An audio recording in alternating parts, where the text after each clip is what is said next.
The red dot of the laser sight did not move. It rested perfectly still on the forehead of the sleeping girl. Min-hee did not scream. Screaming was for those who were helpless, and she had been trained to be a weapon. She moved before the sound of shattering glass could even echo through the room. In one smooth, silent motion, she swept the child out of her bed and rolled behind the heavy oak dresser, shielding her with her own body. The nursery smelled of gunpowder and expensive lavender. Min-hee listened to the heavy thud of boots hitting the floor. 1, 2, 3. They moved like amateurs, loud and overconfident.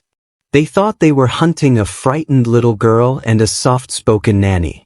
They did not know that Min-hee's name was once a ghost story told in the hallways of the government. They did not know that she was erased from history because she was too good at her job. New York City was a place where everyone wore a mask.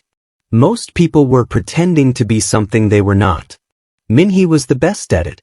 For 6 months, she had lived as the perfect nanny for the most dangerous man in the city. To the world, she was just a quiet girl from a small village who loved reading books and making warm milk for a lonely child. She was invisible, a ghost who cleaned playrooms and stayed out of the way of the men in black suits. She worked for Jae-hyun, the king of the Korean underworld. He was a man who didn't just walk into a room, he claimed it. He was powerful and cold, surrounded by a wall of ice that no one dared to touch. He saw Min-hee as nothing more than a piece of furniture, useful, but beneath his notice. He did not know that she was watching him, too. She saw the way his hand shook when he touched his daughter's hair, and the deep exhaustion behind his espresso-colored eyes. Min-hee's real past was a black hole. She was a retired elite special forces operative whose records had been deleted from every computer in the country. She wanted a quiet life where she didn't have to look over her shoulder. She wanted peace. But in the world of the Mafia, peace was always a lie. As she stood in the nursery, covered in the evidence of her skills, the mask finally shattered. She was no longer just the help. She was the only thing standing between the king's family and a political conspiracy that wanted them dead. The morning always started the same way. Min-hee woke before the sun. She lay still for a moment in her small room at the far end of the east wing, listening to the house breathe around her. The distant hum of the security system, the soft footsteps of the night guards changing shifts, the city outside the tall windows moving in its restless, never-sleeping way. She counted the sounds the way other people counted sheep. It was a habit she could not break, and she had long stopped trying.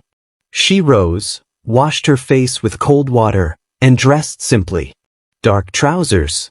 A plain white top. Hair pulled back neatly. No jewelry, no perfume, nothing that would make anyone look twice.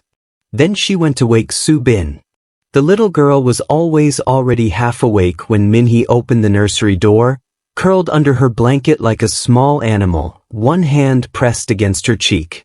She had her father's sharp eyes, but none of his coldness. She blinked up at Min-hee and immediately reached her arms out, and Min-hee, without thinking, the way breathing was without thinking, gathered her up. "Is it morning?" Soo-bin asked, her voice still thick with sleep. "Almost," Min-hee said. "Close enough." This was Min-hee's world now. Warm milk with just a little honey. Picture books spread open on the playroom rug. Tiny shoes that were always on the wrong feet. A child who laughed easily and cried honestly and trusted Min-hee completely, the way only small children could trust. Without questions, without conditions. It was the quietest she had felt in years. The rest of the house operated on a different level entirely. Jae-hyun's men filled the lower floors, serious, broad-shouldered men in dark suits who spoke in short sentences and watched every door. They were polite to Min-hee in the way that people are polite to someone they consider harmless. They held doors open for her. They moved aside when she carried Soo-bin through the hallways. They did not speak to her about anything beyond the weather or meal times. She was the nanny. She was background. She was safe to ignore. Min-hee made sure of it. She kept her eyes soft and her voice gentle. She never asked questions about the men who arrived at strange hours or the conversations that stopped the moment she entered a room. She smiled quietly and disappeared back into the nursery, and the men in suits went back to their business, already forgetting she existed. Only Soo-bin saw her fully. Children always did. Min-hee, the little girl said one afternoon, looking up from her coloring book with the direct, serious expression she had borrowed entirely from her father. Are you happy here? Min-hee looked at her small, paint-smudged face for a long moment. Yes, she said. And for now, in this small, warm room, she almost meant it. Jae-hyun came home on a Thursday, 2 hours earlier than expected. Min-hee heard the cars first, 3 black SUVs pulling through the iron gates, tires cutting through the wet gravel. She was in the kitchen helping Soo-bin finish a drawing when the sound reached her. She did not look up from the paper. But every quiet part of her went still and sharp, the way a forest goes silent before something large moves through it. The front doors opened, and the house changed. It was hard to explain to someone who had never felt it. The air did not exactly drop in temperature, but it felt like it did. The men in suits straightened without being told. Conversations ended mid-sentence. Even the light in the hallway seemed to pull back, as if making room. He did not raise his voice. He never needed to. He moved through the entrance in a dark coat, his lieutenants falling into step behind him like a current following a stone. His face was unreadable, not blank, exactly, but controlled in the careful way of a man who had trained himself never to show the cost of anything. There was a cut above his left brow, barely healed. His jaw was tight. Whatever the past 3 days had asked of him, he had paid it and come home carrying the receipt in his expression. Soo-bin heard his footsteps and was off her chair before he could say a word. Appa! Something moved across Jae-hyun's face, fast, like a light switching on and off. He crouched at the edge of the hallway and caught his daughter easily, one large hand pressing against the back of her small head. He held her for exactly 3 seconds. Then he straightened, set her gently on her feet, and looked at Min-hee for the first time. It lasted less than a moment. She eat well? He asked. His English was clean and direct, with the slight weight of someone who had learned it as a second language and then mastered it entirely. Yes, Min-hee said. Good appetite all week. He nodded once, already looking past her toward one of his men, already back inside the other world he lived in. Keep her away from the East Corridor tonight. Of course. That was all. He was gone down the hallway, his coat still on, his phone already at his ear, his voice dropping low and sharp in Korean as the door to his study closed behind him. Min-hee looked down at Soo-bin, who was staring at the study door with the patient, knowing expression of a child who understood, in the simple and heartbreaking way children do, that some parts of her father belonged to places she was not allowed to go. Come on, Min-hee said softly. Let's finish your drawing. Soo-bin took her hand without a word. Behind the closed door, a war was being managed. Out here, Min-hee kept the small world safe and quiet and whole. It started with the glass. Min-hee was awake. She was always awake at this hour, caught in that light, watchful sleep that was more habit than rest, when she heard it. A single, small crack from somewhere on the ground floor. Not breaking. Testing. The kind of sound made by someone who thought they were being careful. She was already sitting up before the second sound came. Her hand moved to the underside of the mattress without thought, fingers finding the small blade she kept taped there the way other people kept a glass of water on their nightstand. She pulled it free, rose silently, and crossed the hall to the nursery in 4 steps. Soo-bin was asleep, one arm wrapped around a stuffed rabbit. Min-hee swept her up smoothly, pressing the child's face gently against her shoulder before she could wake fully and make a sound. Soo-bin stirred, confused, and Min-hee put her lips close to the girl's ear. Quiet, baby. Just a game. Close your eyes. Soo-bin trusted her completely. She closed her eyes. Min-hee moved to the far corner of the room, behind the wardrobe, and listened. Boots in the stairwell, 2 sets, then a third. They were moving fast now, past being careful. She counted their weight, their spacing, the way they paused at each landing. Not professionals. Confident, but sloppy. They had done this before and gotten away with it, which was the most dangerous kind of amateur there was. A shadow filled the nursery doorway. The man who stepped inside was large and held his weapon like someone who had never been truly afraid of losing. He swept the room once with his flashlight, saw the empty bed, and moved forward to check behind it. He never reached it. Min-hee came from the side, fast and low, her movements stripped down to exactly what was needed and nothing more.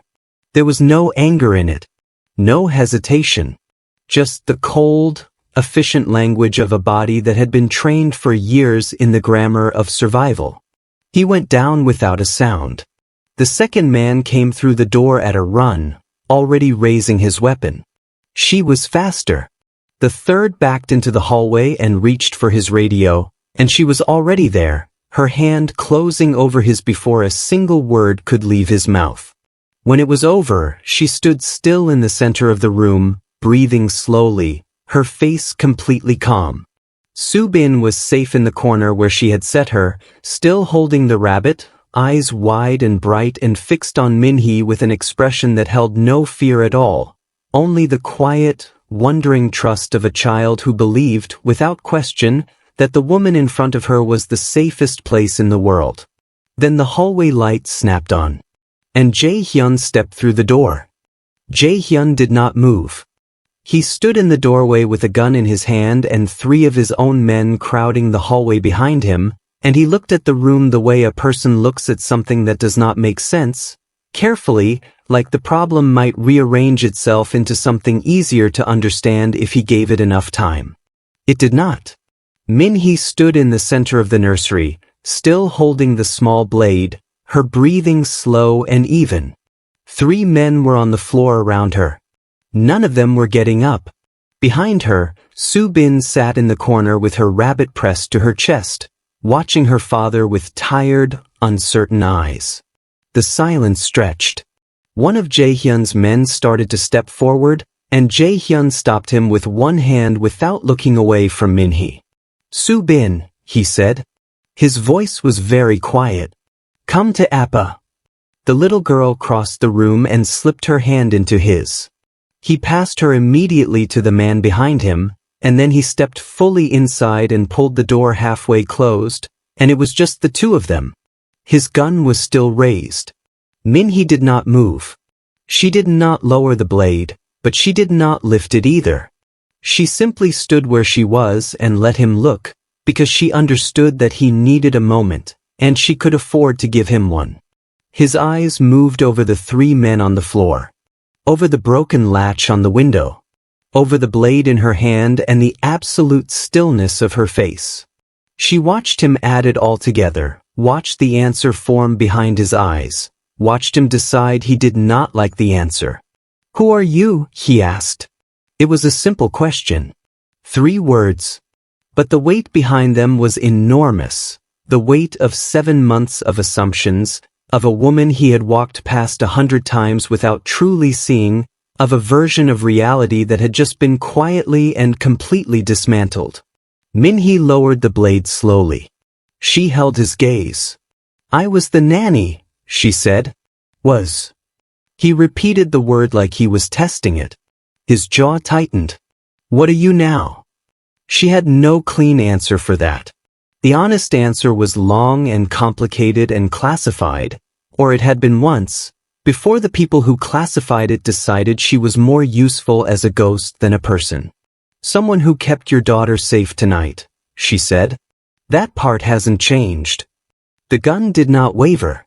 His eyes did not soften. But something shifted behind them. A small, almost invisible movement, like a door that had been locked for a very long time being tested from the inside.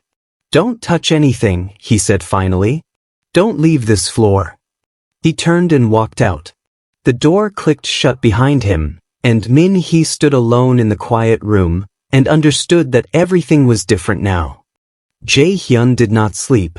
He sat behind his desk as the city outside shifted from deep night into the pale, colorless hour before dawn, his laptop open, 2 phones lined up beside it, a glass of water untouched at his elbow.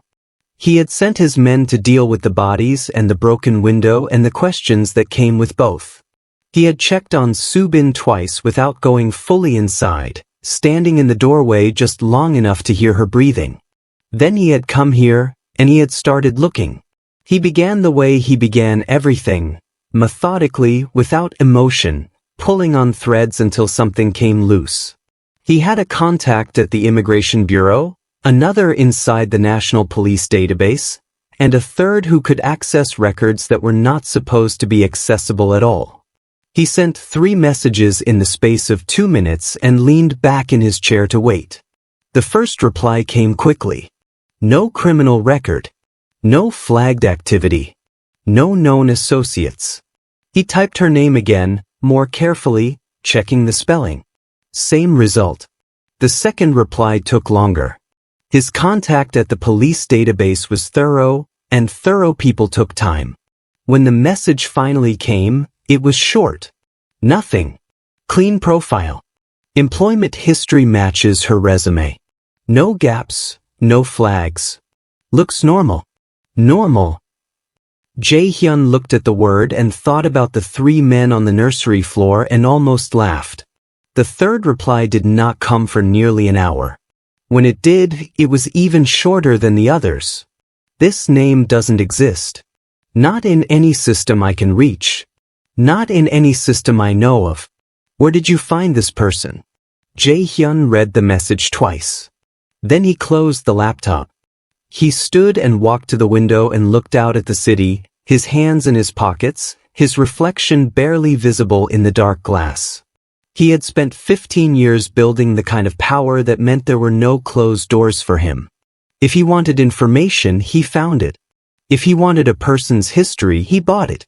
Every human being left a trail, school records, medical files, tax documents, the small paper bones of an ordinary life. You could not simply remove them. The system was too large, too connected, too hungry for data. Unless someone larger than the system had done the removing. He turned that thought over carefully, the way you turn something sharp over in your hands, making sure you understand which edges will cut you. A woman with no past. Skills that belonged on a battlefield, not in a nursery. Reflexes that most of his trained men would not have managed in the dark, against 3 armed intruders, while protecting a child. Someone had built her. And then someone had erased her. He picked up his phone and sent one final message to a contact he used only when everything else had failed. Find out who makes people disappear from government records. And find out why. He set the phone down and looked at the closed door at the end of the hallway. She was still up there. Waiting, probably. Calm, certainly. He needed to know what she was. But more than that, and this was the part that unsettled him, he needed to decide what to do with the fact that last night, whatever she was, had been exactly enough. He called her to his study at 7 in the morning. Min-hee had not slept. She had sat in the chair by Soo-bin's bed and watched the door and waited, because waiting was something she was very good at, and because she understood that the next conversation with Jae-hyun would decide everything. She had known it was coming the moment he walked out of the nursery. Men like him did not leave problems unsolved. They simply took time to decide what kind of solution they wanted. She knocked once and entered. He was standing behind his desk, jacket off, sleeves rolled to the elbow. He looked like a man who had spent the night fighting something internal and had arrived at the other side of it, tired but decided. There was a folder on the desk between them. He did not open it. Sit down, he said. She sat. He studied her for a long moment the way he might study a contract, looking for the clause that would cost him later. She let him look. She had nothing to hide anymore. That, at least, was a strange kind of relief. "I can't find you," he said finally. "Anywhere." "I know," she said. "That means someone with significant power removed you. Which means you are either very dangerous or very valuable or both." He paused. "Which is it?" "Both," she said. "Depending on the day." Something shifted at the corner of his mouth. Not quite a smile. More like the recognition of an equal, arriving unexpectedly. He opened the folder then and turned it toward her. Inside was a photograph. A man in an expensive suit at a formal event, surrounded by bodyguards who were trying too hard to look invisible. She recognized the type immediately. "His name is Chairman Wu," Jae-hyun said. "He controls 3 government ministers, 2 rival families, and the people who hit this house last night. He operates in public, which means I cannot touch him the way I would normally touch a problem." He let that sentence settle. "I need someone close to him who does not look like a threat." Min-hee looked at the photograph. Then she looked at Jae-hyun. "You need a ghost," she said. "I need a wife," he said. The word landed in the room and stayed there. He continued before she could speak. "Publicly. For access. There are events, gatherings, places where a man with a wife moves differently than a man alone. You would be covered. I would be covered. Soo-bin stays protected inside this house." He folded his hands on the desk. "In private, you continue as you are. My shadow. My security. Nothing else." Min-hee looked at him for a long moment. She thought about the quiet life she had wanted. The small rooms and the warm milk and the picture books. She thought about Soo-bin's small hand in hers, and the way the little girl had closed her eyes in the dark because she trusted her completely. Some things were already decided before you were asked. "What are the terms?" she said. For the first time since she had known him, Jae-hyun looked almost relieved. It began the next morning, before breakfast. Min-hee was already in the main hallway when Jae-hyun came downstairs, jacket on, phone in hand, moving with the focused energy of a man who had 17 things to do before noon. He stopped when he saw her standing in the center of the corridor, arms crossed, watching the front entrance. "We start today," she said. He looked at her. Then he pocketed his phone. She took him to the window first, the large one in the sitting room that faced the street. She stood beside him and told him to look outside and describe what he saw. He listed things the way a confident man lists things. The gate, the 2 guards, the parked cars, the pedestrians on the far pavement. "Look again," she said. "The man by the lamppost. He has been there for 22 minutes. He has not checked his phone. He has not looked at the time. He is not waiting for someone." She paused. Ordinary people get bored. They shift their weight. They look around. He hasn't moved because moving is a habit he trained out of himself. Jae-hyun looked at the man by the lamppost for a long moment. "One of yours?" he asked. "No," she said. "One of theirs. He will be gone in the next 4 minutes because his rotation ends. Watch." They watched. 3 minutes and 40 seconds later, the man walked away without looking back. Another figure appeared half a block down and took up a slightly different position, just as still, just as patient. Jae-hyun said nothing for a moment. Then, "How long have they been out there?" "Since yesterday afternoon," she said. She spent the rest of the morning teaching him the language she had spent years learning to read. Not weapons, not tactics, those were not what he needed. He already had men for that. What he needed was the ability to see what his men were not trained to see. The wrong face in a familiar crowd. The car parked on the same block 2 days running. The waiter at a private dinner who refills a glass but never makes eye contact. She taught him the difference between a bodyguard and an operator. A bodyguard reacted. An operator anticipated. The people who had trained her were operators, and the people they sent after targets were the same. They won't look dangerous, she told him. That's the first thing to understand. They will look like no one. They will be the most forgettable person in any room, and that is exactly how you will know. Jae-hyun listened the way he did everything, completely, without interruption, filing each piece of information somewhere precise and permanent. At the end of it, he was quiet for a moment. You were one of them, he said. It was not a question. Yes, she said simply. He nodded once, slowly, as if something he had already suspected had just been confirmed in a way that made the world slightly colder and more complicated than it had been before. Then teach me everything, he said. The answer came on a Tuesday, hidden inside something ordinary. Jae-hyun's contact, the one he used only when everything else had failed, sent a package rather than a message. A plain envelope, delivered by hand, left on the desk of a restaurant that Jae-hyun owned under a different name. Inside was a single printed page with no header, no signature, and no explanation. Min-hee read it twice standing up. Then she sat down. What is it? Jae-hyun asked. She set the page on the desk and turned it toward him. He read it in silence, his face doing nothing, the way his face did nothing when he was processing something he did not yet want to react to. The page contained a list of names. 7 of them. 3 were men connected to Chairman Woo. 2 were known figures in the rival gang that had hit the estate. But the last two were names Min-hee recognized the way you recognize something from a dream. Distant and wrong and too familiar to dismiss. They were from her unit. Not former colleagues. Not people who had retired quietly the way she had.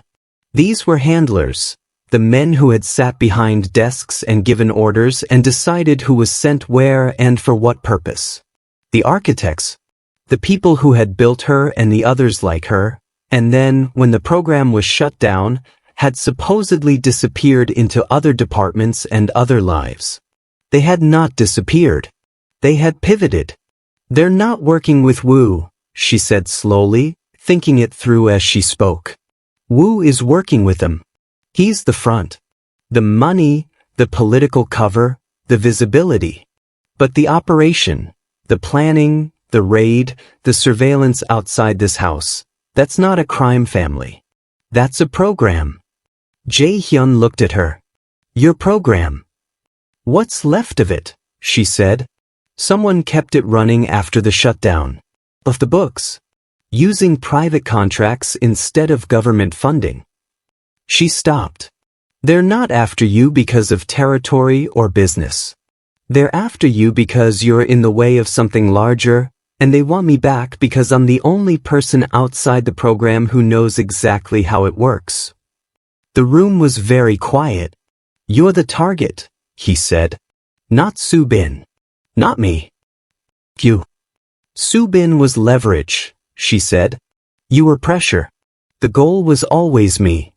She had known, somewhere beneath everything, that the quiet life she had built was borrowed.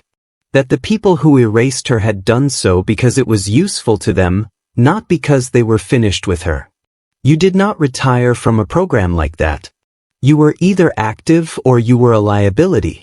She had been a liability for 7 months without knowing it. Jae-hyun stood and walked to the window.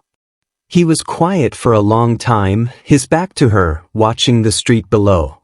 Then we don't wait for them to move again, he said. His voice was calm. Completely calm. The kind of calm that meant a decision had already been made, somewhere deep and final. We find them first. It did not end cleanly. It never did. The architect had seen them. Min-hee knew it the moment his eyes moved past Jae-hyun and landed on her, not with the vague, polished attention of a man at a party, but with the sharp, immediate recognition of someone who had once built the thing he was now looking at. His expression did not change. Men like him were too practiced for that. But his right hand moved to his jacket pocket, and 30 seconds later, two men near the east wall straightened almost imperceptibly and began to move. She touched Jae-hyun's arm once. He was already turning. They did not run. Running caused panic, and panic caused crowds, and crowds caused problems that had nothing to do with their fight and everything to do with innocent people getting hurt. They moved quickly and calmly toward the rear corridor, drawing the threat away from the room, and the men followed because that was what they were sent to do. The corridor beyond the service entrance was narrow and poorly lit and empty. Min-hee stopped walking and turned around. What followed was not elegant. It was not the clean, composed efficiency of the nursery, where she had moved alone in the dark with only a child to protect. This was faster and louder and closer, two trained operatives against two people who were not supposed to fight back at all, and the difference between expectation and reality was the only advantage she and Jae-hyun needed. Jae-hyun fought the way she had come to understand him, direct, efficient, utterly without hesitation. He did not have her training, but he had 15 years of surviving a world that tried constantly to kill him, and that produced its own kind of precision. He trusted her completely, moved when she moved, held ground when she held it, and did not once get in her way. When it was over, they stood in the quiet corridor, breathing hard, and Min-hee looked at him and found him already looking at her. His lip was cut. Her knuckles were bleeding. Neither of them mentioned it. "The architect," she said. "Woo's men will have moved him," Jae-hyun said. "But we have everything on record. The contact, the meeting, the names." He touched his jacket. The small device his man had confirmed was transmitting before they ever walked through the front door. It's enough. It was enough. The kind of enough that did not tie everything into a neat and painless knot, but the kind that held. That would hold. Min-hee leaned against the wall and let out a slow breath. "It's over," she said. Not a question. Testing the shape of the words. "This part," Jae-hyun said. He was quiet for a moment. "Come home." 2 words. Plain and simple, the way he said the things that mattered most. Min-hee looked at him, this difficult, careful, complicated man who had watched her become real, and felt something in her chest settle, like a door finally, quietly closing on a room she had been trying to leave for years. "Yes," she said. And this time, she meant it completely. The invitation had come through Chairman Woo's office, which meant it was either an opportunity or a trap, and most likely both. The annual Meridian Foundation Gala was the kind of event where powerful people stood in expensive rooms and pretended they did not know the true nature of each other's money. Politicians, businessmen, foreign dignitaries, all of them dressed beautifully, all of them dangerous in the quiet, paperwork kind of way that left no visible marks. It was exactly the sort of place where a conspiracy could breathe freely, because everyone there had something to hide and therefore no interest in exposing anyone else. It was, Min-hee thought as she fastened the clasp of a borrowed necklace in the mirror, the perfect hunting ground. Jae-hyun appeared in the doorway of the dressing room. He had the focused stillness of a man preparing for battle, wearing it underneath a perfectly fitted black suit the way she wore her training underneath everything else. He looked at her reflection without speaking for a moment. "Ready?" he said. "I've been ready since this morning," she said. The gala was held in a glass and marble building overlooking the river, warm with chandelier light, buzzing with careful conversations. They entered together, his hand at the small of her back, her hand resting lightly on his arm, and the room received them the way such rooms received power, with attention that pretended to be indifference. Min-hee smiled at the right moments and said very little and watched everything. She had memorized the 7 names from the list. 3 were already in the room. She spotted the first within 4 minutes near the bar, an older man in a gray suit, laughing too comfortably at something a minister was saying. She found the second by the window, younger, quieter, his eyes doing the same thing hers were doing. He was scanning. She made sure she was looking at the river when his gaze passed over her. She pressed 2 fingers briefly against Jae-hyun's arm. Their signal. He steered them left without breaking the conversation he was having with a man who owed him a favor and was about to repay it. The third name was the one that mattered. The highest handler. The architect behind the program's continuation. Min-hee had spent 15 minutes that afternoon memorizing his current face from a photograph that was 4 years old, accounting for the changes that time and comfort and the belief that he was untouchable would have made. She found him at 20 minutes past 9, standing near the rear corridor, speaking to Chairman Woo with the ease of a man who considered himself the most important person in any room he entered. He was not wrong, but he had made one significant mistake. He had let them both into the room. Min-hee lifted a glass from a passing tray, took a small sip, and turned to Jae-hyun. Third corridor. Gray hair. Blue tie, she said quietly, her smile unchanged. That's him. Jae-hyun did not look immediately.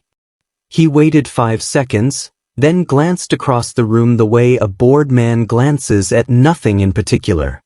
I see him, he said. Good. She set her glass down gently. Then tonight ends here. It rained that evening without warning. They had been outside for less than 10 minutes. A brief, necessary walk to meet a courier 2 blocks from the estate, the kind of small errand that was safer done quietly and on foot. The sky had looked pale and uncertain when they left. By the time the exchange was done, it had made up its mind entirely.